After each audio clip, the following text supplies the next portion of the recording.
கடந்த 2 வருடங்களாக நிலுவையில் உள்ள நெல்லிக்குப்பம் தொடர்பான நிலம் பிரச்சனையில் இன்னும் 2 நாட்களில் தீர்ப்பு வெளியாகும் என சென்னை உயர்நீதிமன்றம் பதிலளித்துள்ளது. இந்நிலையில் வக்கீல் நிரஞ்சன் மரணம் தொடர்பான அதன் பின்னணியில் உள்ள மர்மங்களையும் தெளிவான விளக்கத்துடன் 2 நாட்களில் உயர்நீதிமன்றத்தில் ஆஜர் செய்யுமாறு நீதிபதிகள் காவல்துறைக்கு உத்தரவிட்டுள்ளனர். மாமே பாத்தியா, இப்படியே கேஸை தள்ளி போட்டு இப்போ தீர்ப்பு வருதான். பாவண்டா அந்த ஜனங்க. சரி பாப்போம் என்னதான் நடக்குதுன்னு அப்படின்ட்டு. சீக்கிரம் வாங்கடா, இல்ல கல்யாணமே முடிஞ்சிடும். 2 நிமிஷத்துல வந்துடும் டியூட். இவையே இவ்வளோ லேட் பண்ணுறான்? தூங்கு மூஞ்சி மாமு, அப்படிதான் இருப்பேன். ஃபாரின்லேருந்து வரான்ல, அதான் இவ்வளோ மவுசு. அப்புறம் என்ன, நம்ம என்ன செவ்வாய்கிரகத்தில் இருந்தால் வரோம்? போதும்டா, இந்த வெட்நாட்டில் போய் கொத்தடிமையாக வேலை பார்த்ததெல்லாம். நான் நம்ம ஊர்லேயே விவசாயம் பார்க்கலான்னு இருக்கேன். இருக்கிறதே உருவிட்டு அனுப்பிடுவாங்க போல. காசு நல்லா வருதுன்னு நினைக்கிறோம், அது சம்பாதிக்க உடம்புல உசுறு வேணும்ல.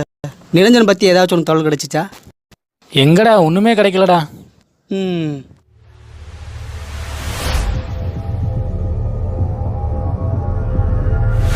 டேய், நம்மளை யாரோ வாட்ச் பண்ணுற மாதிரி இருக்குடா. அவங்கள தானே சொன்னேன். அவங்களே தான். பாத்ரூம் போயிட்டுருக்காங்க, நீ வேற. டேய், வரதுக்கு என்ன இவ்வளோ நேரமாடா? சர்ரா மச்சான், வரதுக்கு லேட் ஆயிடுச்சு.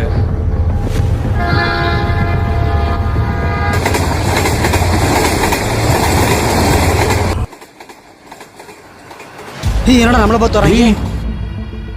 டேய், என்னடா கையில கல் வச்சிருக்காங்க? என்னடா வந்தோடனே 7:30 வருது. நீ எதோ ஆலோசிச்சு பிராங்க் பண்றியா? ஆமா, இவனுங்களாம் மாமா மச்சானுங்க, வேற வேலை இல்லை பாரு.